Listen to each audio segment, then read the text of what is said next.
हाय। Gateway classes के technical communication के इस वीडियो में मैं शिवानी अग्रवाल अपने सभी व्यूअर्स का हार्दिक स्वागत करती हूँ। The topic that I am going to take in this lecture that is of paragraph.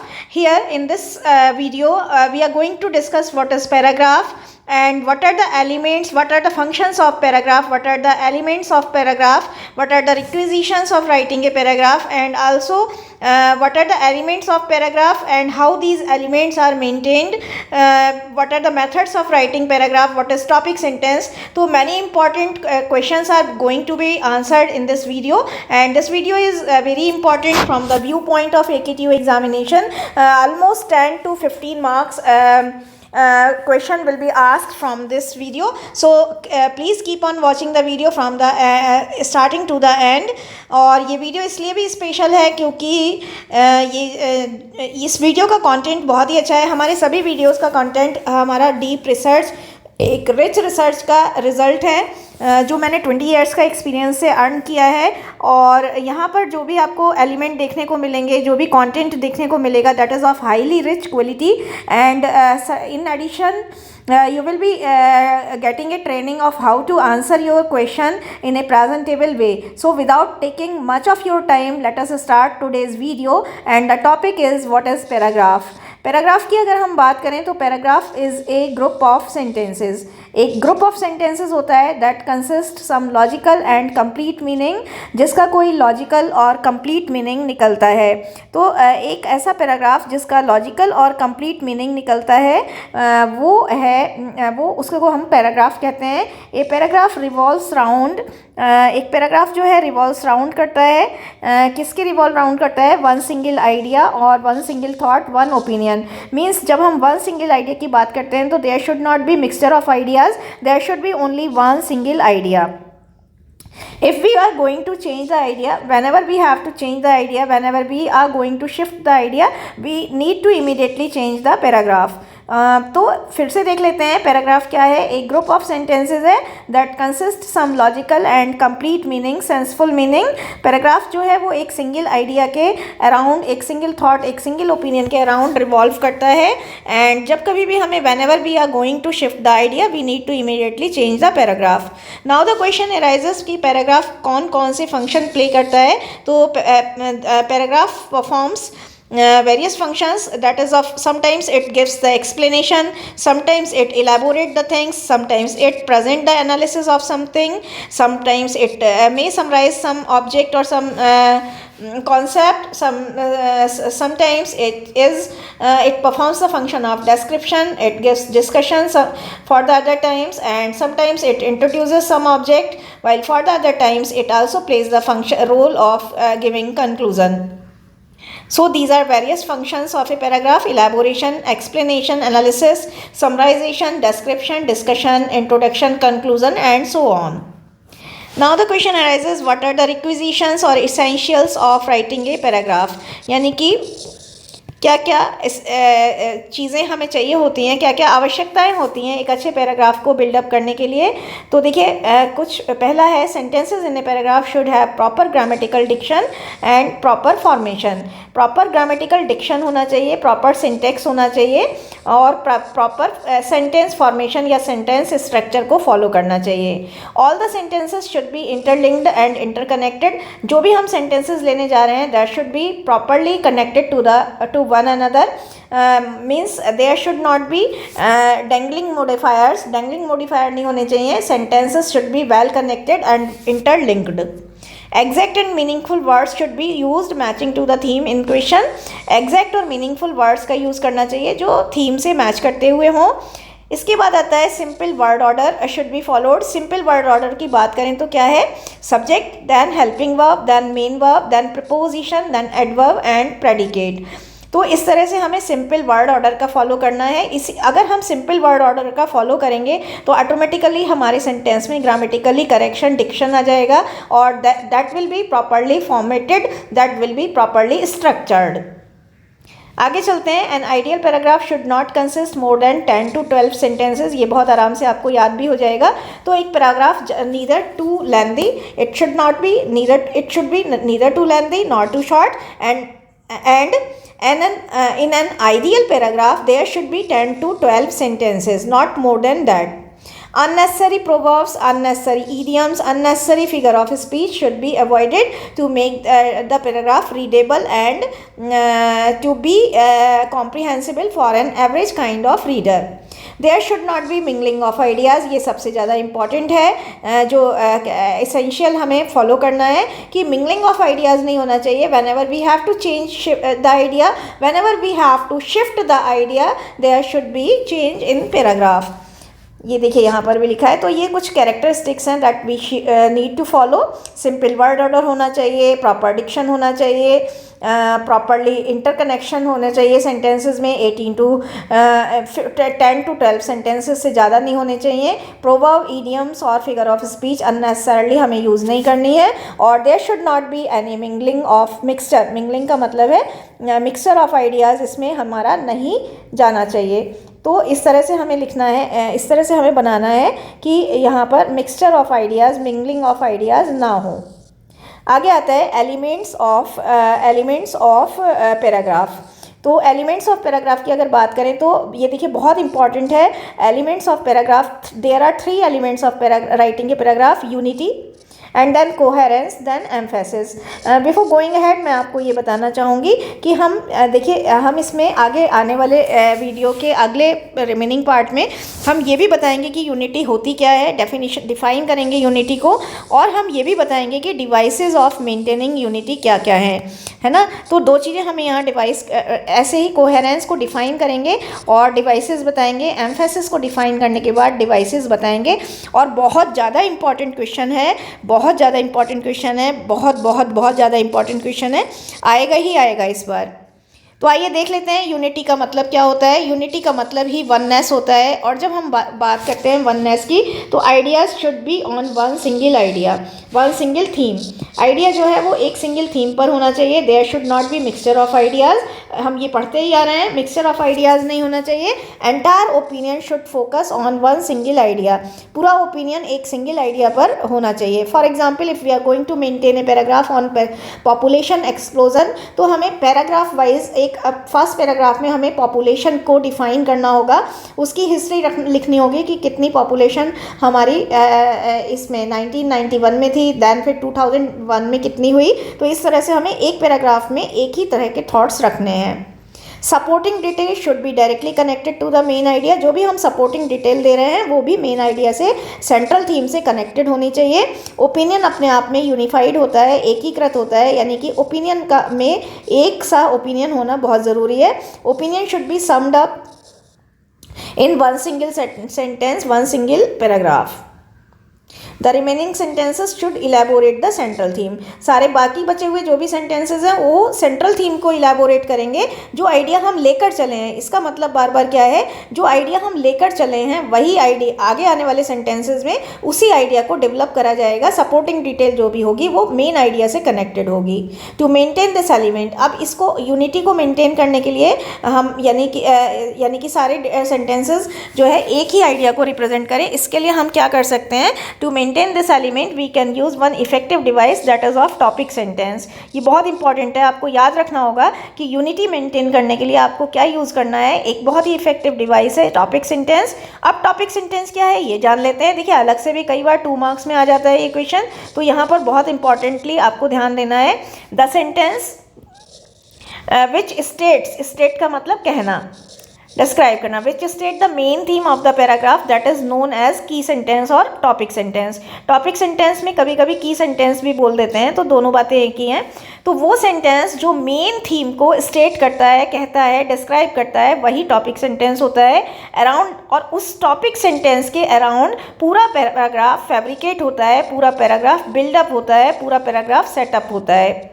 अब आता है, तो आपको ये समझ में आ गया होगा कि वो sentence around which that state the main theme of the paragraph that is known as topic sentence, and around that topic sentence entire paragraph is build up.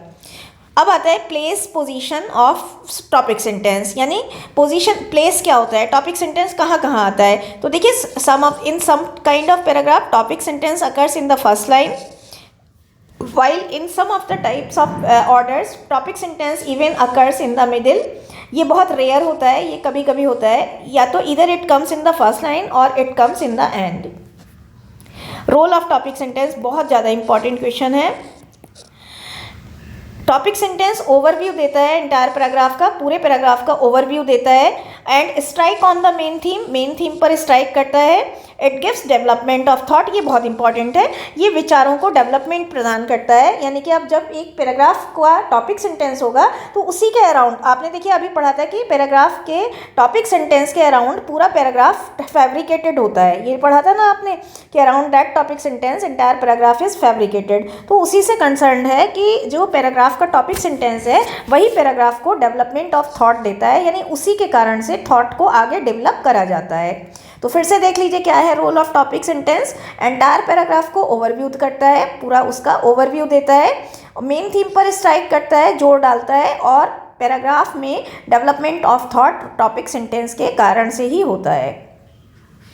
अब आता है कि सर्टेन हम we can maintain unity in a paragraph by developing a paragraph under different methods. तो ये है methods of developing paragraph, ये अलग से ये क्वेश्चन 10 मार्क्स में आ सकता है, बहुत ज़्यादा इंपॉर्टेंट क्वेश्चन है, वेरी वेरी इंपॉर्टेंट क्वेश्चन इस साल आएगा 2023 के लिए, बहुत इंपॉर्टेंट है। To make the paragraph readable influential, जब अगर हम अपने पैराग्राफ को रीडेबल इन्फ्लुएंशियल इंप्रेसिव बनाना चाहते हैं तो we need to follow different methods. कौन कौन से मेथड्स हैं वो ये आज देख लेते हैं।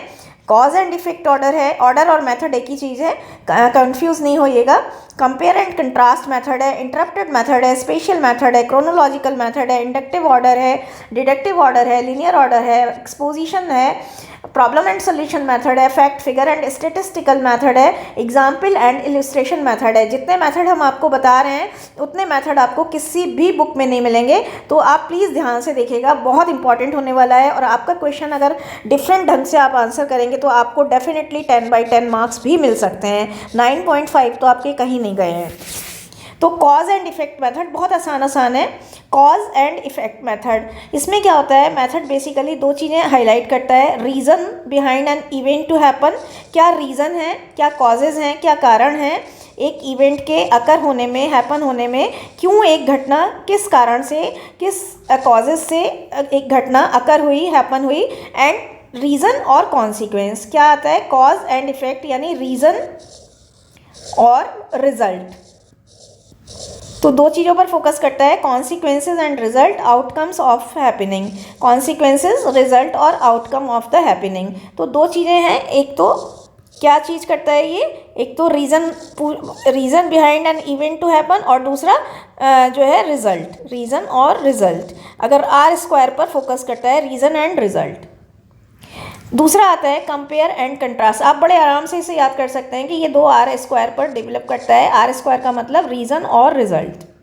Compare and contrast method, this method highlights the points of similarities और डिसिमिलैरिटीज़, डिफरेंसेस बिटवीन या among things, persons, objects, situations, circumstances. तो सर्कमस्टेंसेस चीज़ों, पर्सन, ऑब्जेक्ट्स और सिचुएशन के बीच में जो सिमिलैरिटीज़ और डिसिमिलैरिटीज़ हैं, पॉइंट्स ऑफ डिफरेंसेस हैं, उनको हाईलाइट करता है। And this method is also used to explain two objects, two options, concept, ideas, aspect, mindset. And finally this method is very useful to analyse which method is best, which thing is best among the all. ठीक है, तो यहाँ पर basically आपको क्या देखना है कि ये मेथड हाईलाइट करता है सिमिलैरिटीज़ और डिसिमिलैरिटीज़ को, पॉइंट्स ऑफ डिफरेंसेस को बिटवीन और among objects, things, persons, circumstances. And basically ये बताता है which method is the best या which thing is the best among them all, among the 2 और 3। अगला आता है interrupted method. Interrupted although is not a positive term to use professionally, but even then while writing paragraph interruption method is used. कहाँ interruption method का use होता है? To give a turn to the line of thought, जहाँ पर हमें line of thought को बदलना होता है, जहाँ पर हमें चेंज करना होता है लाइन ऑफ थॉट को, वहाँ इंटरप्शन मेथड का यूज़ करते हैं। To change the paragraph, to change the idea, thought or opinion, we have to just use interruption method या to introduce a new concept। तो नए concept को introduce कराने में और to give a turn to the line of thought, to change the paragraph, we need to use interrupted method। Spatial method बहुत ज़्यादा important है, अलग से भी 2 मार्क्स में पूछा जा सकता है। Spatial is related to space. देखिए लिखने का ढंग पर ध्यान दीजिएगा, अगर आप एक ही लाइन में ये सारा कुछ लिखाते तो आपका मेथड जो है बहुत ज़्यादा अनइम्प्रेसिव और अनरीडेबल हो जाता, लेकिन अभी आप क्योंकि अलग से बॉक्सिंग कर रहे हैं तो ये अलग से ही ऑटो रीड हो जाएगा। तो स्पेशियल का मतलब है स्पेस, और ये एक प्रिंसिपल है डिस्क्रिप्टिव राइटिंग का। देखिए इसमें डिस्क्रिप्टिव राइटिंग के जब हमें करनी होती है तभी ये मेथड यूज़ होता है, जहाँ पर आइटम्स और थिंग्स को अरेंज किया जाता है in order to their physical appearance and in order to their location as their looks. तो यहाँ पर आपको 2 चीज़ें याद रखनी है, 3 चीज़ें याद रखनी है। एक तो स्पेस से रिलेटेड है, दूसरा डिस्क्रिप्टिव राइटिंग का मेथड है जहाँ पर आइटम्स और थिंग्स को अरेंज किया जाता है। कैसे अरेंज किया जाता है? In order to their physical appearance, in order to their location. Spatial order is use to describe the location of things in which they appear in shape, मतलब शेप वाइज, जहाँ पर शेप वाइज चीज़ों को दिखाया जाता है।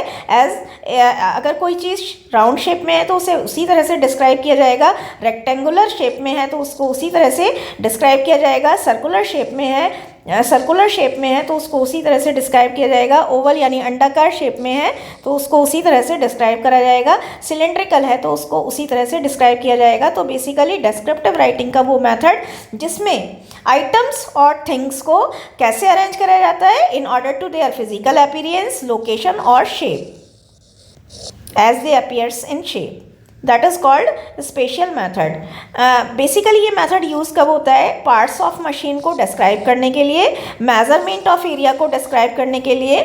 जब हम एरिया या लैंड का मेजरमेंट करते हैं कि ये लैंड इतनी बड़ी है, ये इतने फीट का है, ये खिड़की इतने फीट की है, तो हम वहाँ पर जो है विंडो इतने फीट की है, तो हम वहाँ पर जो है इस स्पेशल मेथड का यूज़ करते हैं। आर्किटेक्चरल डिज़ाइन को बनाने के लिए, स्ट्रक्चर ऑफ एनी बिल्डिंग को, किसी भी बिल्डिंग के स्ट्रक्चर को दिखाने के लिए, डिस्क्राइब करने के लिए। जब आप मान लीजिए आप अपना ये कॉलेज का, IIMT कॉलेज का इंफ्रास्ट्रक्चर अगर जब आप लिखने बैठेंगे, डिस्क्रिप्टिव राइटिंग करने बैठेंगे कि ये इतना है, तो आपको वहाँ पर स्पेशल मेथड का यूज़ करना होगा कि हमारा लॉन जो है वो 6 बाई फीट 10 फीट का है, जो भी है, और हमारी जो है ये क्लासरूम्स इतने बाई इतने फीट के हैं, इस तरह से वॉशरूम जो है वो इस साइड में है, तो वहाँ पर आपको ये वाला मेथड यूज़ करना होगा।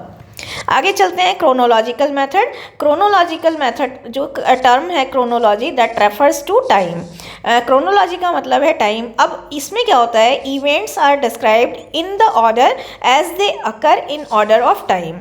इवेंट्स हमें किस तरह से डिस्क्राइब करते हैं? जैसे कि वो टाइम के अकॉर्डिंग घटित हुई हैं, टाइम के अकॉर्डिंग जैसे जैसे वो एग्जिस्टेंस में आई हैं। Events are occurred from fast to last, एक ये भी देखना है, यानी sequentially in terms of time. तो फर्स्ट टू लास्ट सीक्वेंशियली, और इन टर्म्स ऑफ टाइम हमें चीज़ों को डिस्क्राइब करना होता है। Basically this method is use to describe historical events, ये भी याद रखने वाली बात है। और प्रोसेसेस और प्रोसीजर्स को डिस्क्राइब करने के लिए, क्योंकि प्रोसेस और प्रोसीजर स्टेप वाइज होते हैं और स्टेप वाइज सीक्वेंशियली होते हैं, तो उनको भी डिस्क्राइब करने के लिए जो प्रोसेसेस और प्रोसीजर्स बिजनेस साइंस और टेक्नोलॉजी के प्रोसेसेस हैं, बिजनेस साइंस और टेक्नोलॉजी के प्रोसीजर्स हैं, उनको डिस्क्राइब करने के लिए भी क्रोनोलॉजिकल मेथड का यूज़ होता है। तो बेसिकली हिस्टोरिकल इवेंट्स को डिस्क्राइब करने के लिए, और क्या है, प्रोसेसेस और प्रोसीजर्स को डिस्क्राइब करने के लिए जो साइंस टर्म बिजनेस और टेक्नोलॉजी के हैं, हमने इस मेथड का यूज़ करा। देखिए इसमें लिखा भी है कि हिस्टोरिकल इवेंट्स को टाइम ऑर्डर है, और जो हिस्टोरिकल इवेंट्स को सीक्वेंस वाइज इवेंट्स को डिस्क्राइब करता है।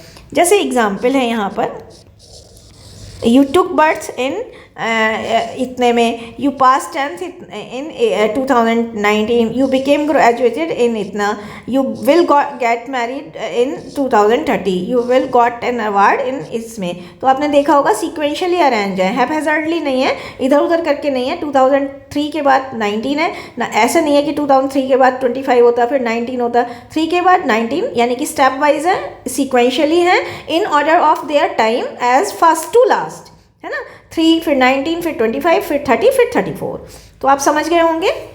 अब आता है इंडक्टिव ऑर्डर, बहुत ज़्यादा इंपॉर्टेंट ऑर्डर है, अलग से भी याद आते हैं।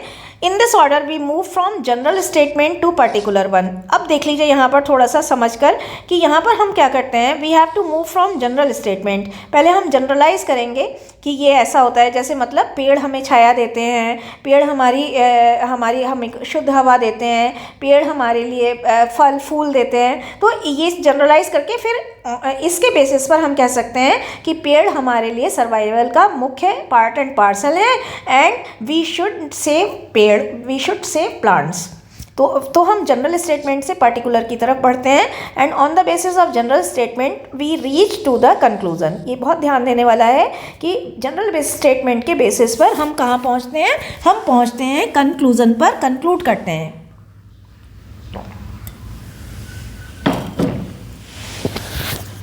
इसमें बेसिकली टॉपिक सेंटेंस कहाँ आता है, in this kind of paragraph topic sentence is usually the last sentence. क्योंकि लास्ट क्यों है, क्योंकि इसमें हम क्या कर रहे हैं, जनरल स्टेटमेंट दे रहे हैं, फिर उसके बाद पार्टिकुलर दे रहे हैं। तो जो ये टॉपिक सेंटेंस है वो पार्टिकुलर सेंटेंस यानी की सेंटेंस बनकर आ जाता है। एग्जाम्पल है, मैथमेटिकल थ्योरम में क्या करते हैं, हम थ्योरम को सॉल्व करते हैं step by step, and then reach to the conclusion. उसके बाद हम कंक्लूजन पर पहुंचते हैं और यूजुअली से कि हैंस इट इज़ प्रूव्ड। तो ये बहुत ही प्रॉपर एग्जाम्पल है इंडक्टिव मेथड का, जो आपको किसी भी बुक में नहीं मिलेगा। ये मेरा अपना एग्जाम्पल है। तो मैथमेटिकल थ्योरम में आपने देखा होगा कि आप स्टेप बाय स्टेप एक एक उसको सॉल्व करते हैं, और जब वो चीज़ें सॉल्व यानी जनरलाइज करते करते सॉल्व करते हैं और लास्ट में आप कंक्लूजन पर पहुँचते हैं, तभी तो कहते हैं कि hence we can say it is proved. अब आता है डिडक्टिव ऑर्डर। डिडक्टिव ऑर्डर जो है वो इंडक्टिव ऑर्डर का रिवर्सल ऑर्डर है। तो आपको एक लाइन लिखने के लिए ये मिल जाएगी। इसमें हमें क्या करना है, रिवर्सल का मतलब उल्टा, अपोजिट, जस्ट अपोजिट ऑर्डर है, रिवर्सल ऑर्डर है। इसमें हम क्या करते हैं, पर्टिकुलर स्टेटमेंट से मूव करते हैं, पर्टिकुलर स्टेटमेंट से स्टार्ट करते हैं और जनरल स्टेटमेंट की तरफ मूव करते हैं। We generally start with topic sentence और की सेंटेंस। यहाँ पर टॉपिक सेंटेंस या की सेंटेंस होता है, और इसमें हमें क्या करना होता है कि we explain and elaborate that key sentence और central idea in the further lines. यानी हम यहाँ पर ये मूव करेंगे कि हम, जैसे हमने पहले में एग्जाम्पल दिया था कि हम वृक्ष ये हैं, वृक्ष ये हैं, वृक्ष है, and on the basis of that हम कह सकते हैं कि वृक्ष जो है सर्वाइवल के लिए इंपॉर्टेंट पार्ट है। तो अब इसमें उल्टा हो गया, इसमें हमें पर्टिकुलर स्टेटमेंट पहले देना है, और पर्टिकुलर स्टेटमेंट पहले देना है, इसलिए टॉपिक सेंटेंस फर्स्ट हो जाएगा, की सेंटेंस फर्स्ट हो जाएगा। अब जैसे की सेंटेंस हमने ये लिखा कि जो है trees are important and part and parcel of human life. Trees जो है पार्ट एंड पार्सल है हमारे ह्यूमन लाइफ का। तो फिर हम उसे सॉल्व करेंगे कि क्यों है वो ह्यूमन लाइफ का पार्ट एंड पार्सल, ठीक है। लेटर, हाँ, तो हम लेटर ऑन उस आइडिया को इलेबोरेट और एक्सप्लेन करते हैं फर्दर लाइंस में। डिडक्टिव मेथड जनरली कहाँ यूज़ होता है, जनरली कहाँ यूज़ होता है, न्यूज़पेपर की रिपोर्ट्स में, मैगजीन के हेडलाइंस में, जहाँ पर आपने देखा होगा हेडलाइंस पहले आती हैं, है ना, और फिर उन हेडलाइंस को हम एंटायर रिपोर्ट में इलेबोरेट करते हैं, उनकी व्याख्या करते हैं। तो बहुत ही प्रॉपर एग्जाम्पल है, कहीं नहीं मिलेगा आपको। आपके भी कोई एग्जाम्पल हो तो आप ज़रूर भेजिएगा। We will really appreciate your examples, and please write down the examples in comment box. तो आज आई होप कि आपको मेथड क्लियर हो गया होगा। डिडक्टिव मेथड, ये एक तो रिवर्सल ऑर्डर है इंडक्टिव का, इसमें पर्टिकुलर स्टेटमेंट पहले आता है। कोई भी एक याद रखेंगे तो दूसरा अपने आप याद हो जाएगा। इंडक्टिव का याद रख लीजिए कि उसमें जनरलाइज करते हैं, इससे स्टार्ट करते हैं, फिर पर्टिकुलर पर आते हैं। या डिडक्टिव का याद रख लीजिए, डिडक्टिव में पर्टिकुलर से स्टार्ट करते हैं और धीरे धीरे जनरलाइज करते हैं, है ना। टॉपिक सेंटेंसेस में पहला होता है। टॉपिक डिडक्टिव मेथड जनरली कहाँ यूज़ होता है, न्यूज़पेपर की रिपोर्ट में, जहाँ पर हेडलाइन, मैगजीन की हेडलाइंस में, जहाँ हेडलाइंस पहले आ जाती हैं और उनको फिर धीरे धीरे हम इलेबोरेट करके पूरी न्यूज़ को इलेबोरेट करते हैं।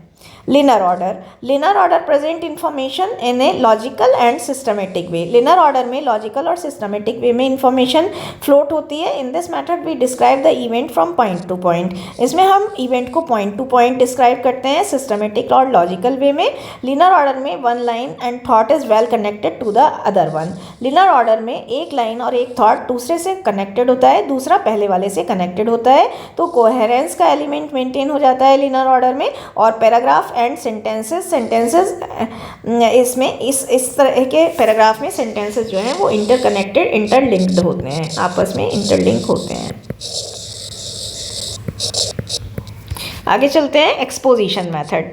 एक्सपोजिशन एक ओरल या रिटन मेथड है डिस्क्राइबिंग द इवेंट। इसमें इवेंट को डिस्क्राइब करते हैं या किसी भी पैराग्राफ को डेवलप करते हैं। और एक्सपोजिशन में क्या होता है, हमें एक्सप्लेन करना होता है, हमें डिस्क्राइब करना होता है, हमें इन्फॉर्म करना होता है।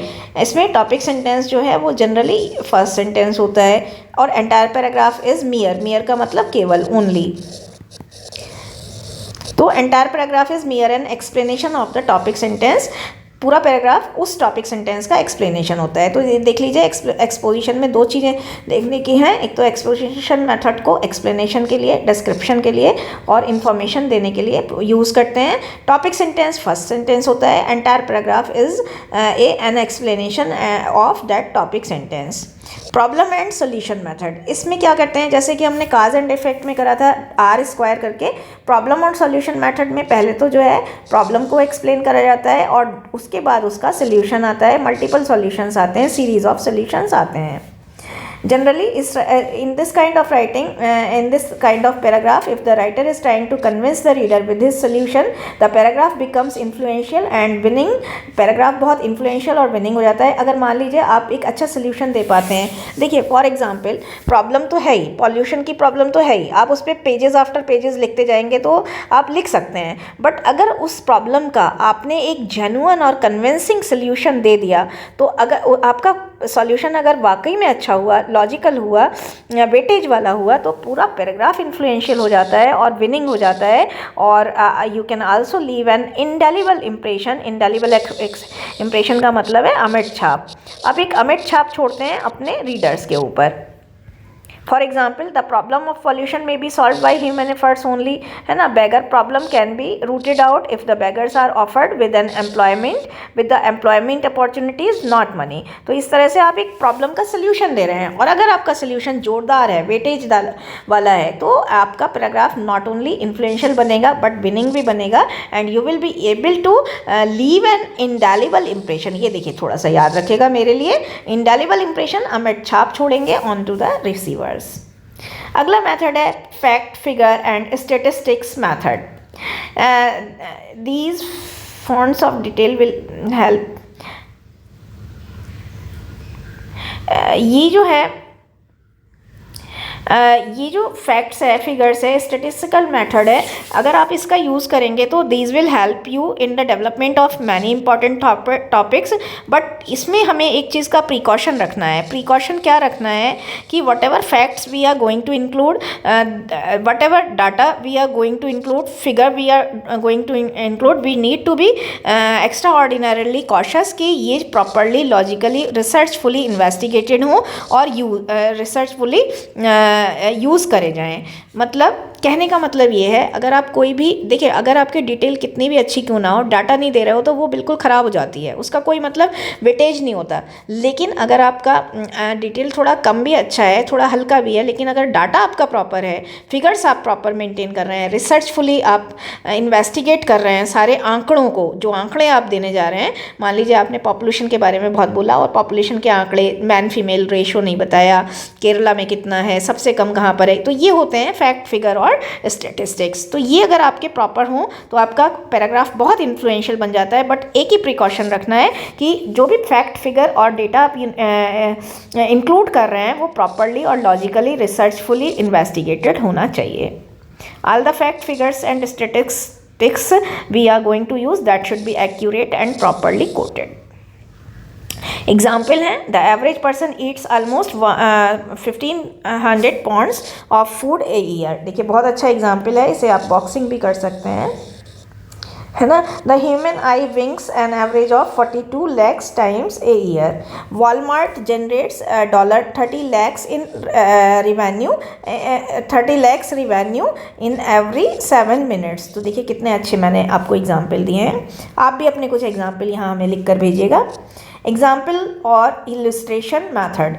Example and illustration method are used in almost all type of writing to help. जब भी हमें सपोर्ट अपने पॉइंट्स को सपोर्ट कराना हो, इन्फॉर्मेशन को सपोर्ट कराना हो, किसी कॉम्प्लिकेटेड टॉपिक को एक्सप्लेन करना हो, तो हम वहाँ पर एग्जाम्पल और इलिस्ट्रेशन मेथड का यूज़ करेंगे. If the writer is going to use examples, the writer does not lose sight of the main idea. कभी मतलब वो डाइवर्ट नहीं होगा. Does not lose sight of main idea, does not divert from the main idea. तो example से दो फायदे हैं. एक तो he does not divert from the main idea, and ये जो एग्जाम्पल्स हैं वो हमारे पैराग्राफ को, कॉम्प्लिकेटेड टॉपिक को ईजीएस्ट बनाने में हमारी हेल्प करते हैं. The things become easy and comprehensible to even an average kind of reader. तो ये जो थे पैराग्राफ राइटिंग के मेथड. एक तो यूनिटी हमने बताया, तो यूनिटी को मेंटेन करने की डिवाइस थी टॉपिक सेंटेंस. और टॉपिक सेंटेंस के अलावा जो हम एक पैराग्राफ डेवलप कर सकते हैं वो by following these of the methods we can develop our paragraph. दूसरा एलिमेंट है कोहेरेंस. कोहेरेंस का मतलब है कनेक्टिविटी, इंटरलिंक करना, इंटरकनेक्टिविटी करना, इंटरकनेक्टेड बनाना, कनेक्टिविटी करना या कनेक्टिविटी करना. इसका मतलब है स्टिकिंग टुगेदर, यानी एक आइडिया दूसरे से, स्टिक का मतलब चिपका हुआ होना चाहिए. फॉलोइंग अदर सेंटेंसेस, एक आइडिया दूसरे सेंटेंस को फॉलो करता हुआ होना चाहिए. Shift without any jerk, jerk का मतलब झटका, तो बिना किसी झटके के शिफ्ट होना चाहिए, है ना. It means that one sentence should be connected और इंटरलिंक्ड है होना चाहिए with the other sentence, and next sentence should follow the previous one. Connectivity का मतलब है there should not be gliding of thought और flow of thoughts. To maintain coherence मतलब ये ग्लाइडिंग, कोहेरेंस का क्या मतलब है, gliding of thought and flow of thought.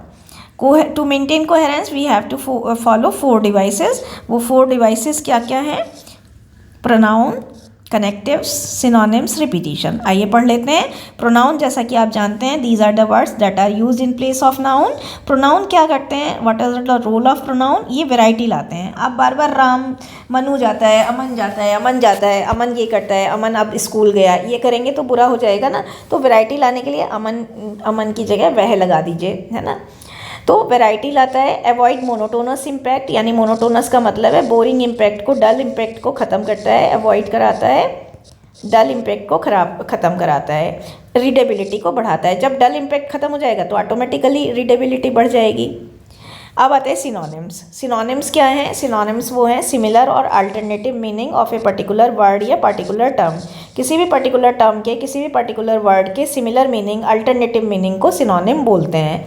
Synonym का भी वही रोल है, वैरायटी लाता है. बार बार एक ही वर्ड को अगर आप यूज़ करोगे तो आपकी सेंटेंस जो है, आपका सेंटेंस, आपका पैराग्राफ मोनोटोनस हो जाएगा. तो मोनोटोनस होने से बचाने के लिए आपको करना क्या है बेटा, कि आपको सिनोनिम का यूज़ कराना है. अब सिनोनिम का अगर आप यूज़ कराएंगे, एक वर्ड के डिफरेंट वर्ड्स लिखेंगे, तो ये भी पता चलेगा कि राइटर कितना विट्टी है. विट्टी का मतलब बुद्धिमान है. उसकी इंसाइट पता चलेगी. इंसाइट का मतलब परख, है ना. नॉलेज पता चलेगी एक पर्टिकुलर लैंग्वेज में. अब आते हैं रिपीटिशन. रिपीटिशन में क्या होता है कि रिपीटिशन आप जैसा ही दोहराओ, है ना. रिपीटिशन इम्प्रूव भी करता है और इम्पीड भी करता है. इम्प्रूव का मतलब तो पता ही होगा, इम्पीड का मतलब बिगाड़ना. तो दोनों चीज़ें हैं. रिपीटिशन इम्प्रूव भी करेगा, इम्पीड भी करेगा हमारे कम्युनिकेशन को, हमारे पैराग्राफ को. अब हमें क्या करना है, in case of having complicated thoughts, अगर कॉम्प्लिकेटेड थाट हैं तो we need to repeat the sentences, we need to repeat the ideas. But in case of having simple and easy ideas we need not to repeat, because in that case repetition may mar the beauty of our writing. मार का मतलब खराब करना.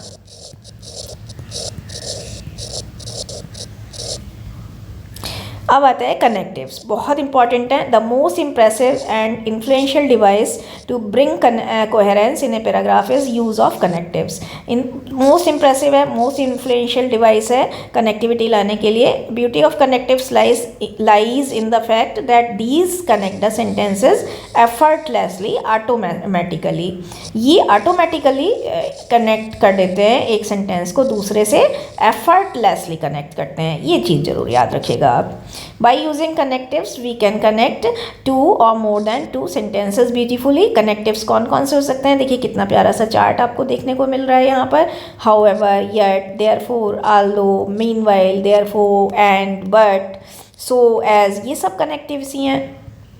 अब आती है हमारी तीसरी डिवाइस. जैसे यूनिटी थी, फिर कोहेरेंस आई, अब आती है emphasis. The word emphasis is derived from the Greek expression empha in in. Empha in इसको मिलाकर ही लिखना है. बच्चे ने थोड़ा सा वो कर लिया है, इसको इस तरह से लिखना है, एम्फा इन. लेकिन अगर आपको याद करना हो तो एम्फा इन कितना अच्छा हो गया. इट मीन्स, अब एम्फेसिस का मतलब क्या है? स्ट्रेस देना, डिस्प्ले करना, एग्जिबिट स्पेसिफिकली, चीज़ों को स्पेसिफिकली अलग से एग्जिबिट करना. In literary means it stands for, यानी emphasis stands for stress, force और pressure. Hence we can say that emphasis means to highlight rather important ideas. जैसे कि मैं बार बार आपको ये जो है ये तरीका है.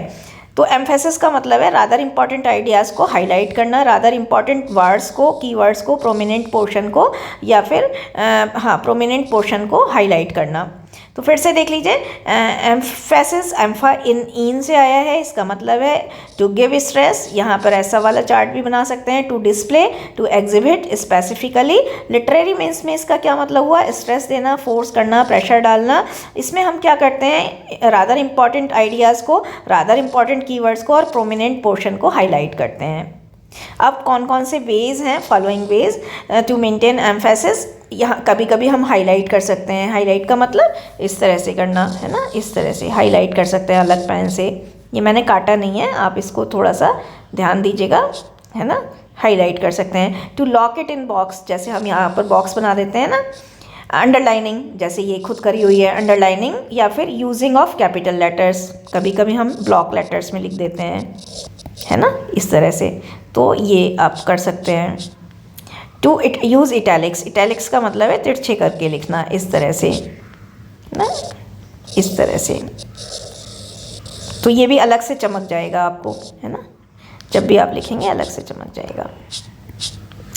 अब आता है यूज़ ऑफ डिफरेंट इंक. कभी आप डिफरेंट इंक का भी यूज़ कर सकते हैं, कभी कभी आप जो है कुछ और भी यूज़ कर सकते हैं. तो these are some of the methods by which we can maintain emphasis in our paragraph. तो this is the entire lecture of the day. I hope you would be having a deep insight into the topic.